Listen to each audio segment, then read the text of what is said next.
उसको लगता है उसके अब्बा का पाकिस्तान है और कुछ भी बोलेगा तो इधर चल जाएगा। हिंदू मध्ये मराठी, उत्तर भारतीय, गुजराती, मारवाडी सगळे आहेत। हिंदू राष्ट्रामध्ये आम्ही हिंदूच बोलणार ना। कोण बोललं ते मला व्हिडिओ दाखव। मी हिंदूंसाठी बोलतो, बरोबर भाषण ऐक माझं। थोडी चांगली गोष्ट आहे ना, मग चुकीचं काय आहे? आणि म्हणून उद्धव ठाकरेंनी आता भगवायची गोष्ट करू नये। आपल्या मुला मुलींची भाषा त्यांनी बोलायची। आता भगवाचा शब्द पण भगवा शब्द पण ते तोंडातून काढून साहेब आपण असं एक वक्तव्य केले की उत्तर भारतीयांना आणि हिंदी भाषिकांना वाचवण्यासाठी भाजपचे नाव. कोण बोललं ते मला व्हिडिओ दाखव। हिंदी भाषेने हिंदूसाठी बोललेलो आहे। मग उत्तर भारतीयांनी हिंदी भाषिकांना वाचवण्यासाठी तुम्ही लोकांनी दिलेलं आहे। मी हिंदूंसाठी बोललेलो, बरोबर भाषण ऐक माझं। थोडी चांगली गोष्ट आहे ना, मग चुकीचं काय आहे? चुकीचं वाटतंय का?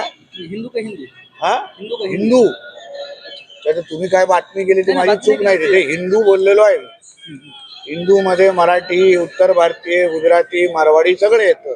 हिंदू राष्ट्रामध्ये आम्ही हिंदूच बोलणार ना। मग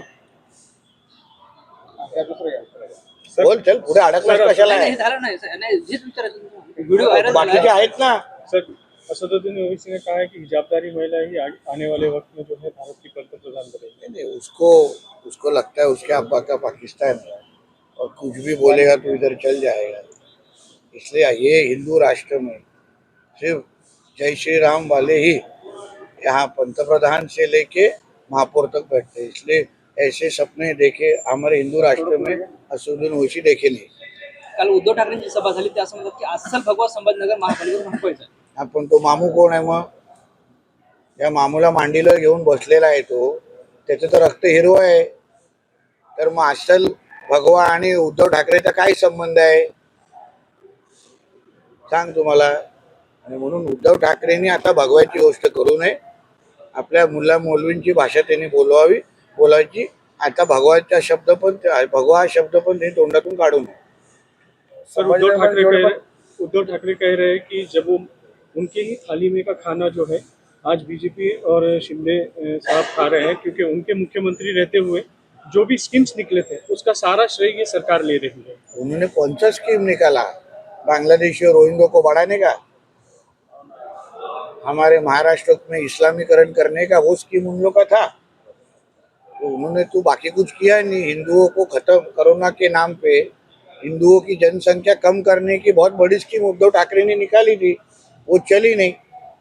इसलिए उन्होंने स्कीम की बात नहीं करनी चाहिए। सर ओवैसीची जे ते यापूर्वी सभा पार पडली, ओवैसीच्या आज 2 सभा पार पडणार आहेत संभाजीनगर. मी काय करू? नारळ फोडू? मी काय करू? महाराष्ट्रातील सर्व बातम्यांचे विश्वासार्ह व्यासपीठ सकाळच्या सर्व सोशल मीडिया प्लॅटफॉर्मला लाईक, फॉलो आणि सबस्क्राईब करा. तसंच सर्व नोटिफिकेशनसाठी बेल आयकॉन प्रेस करायला विसरू नका.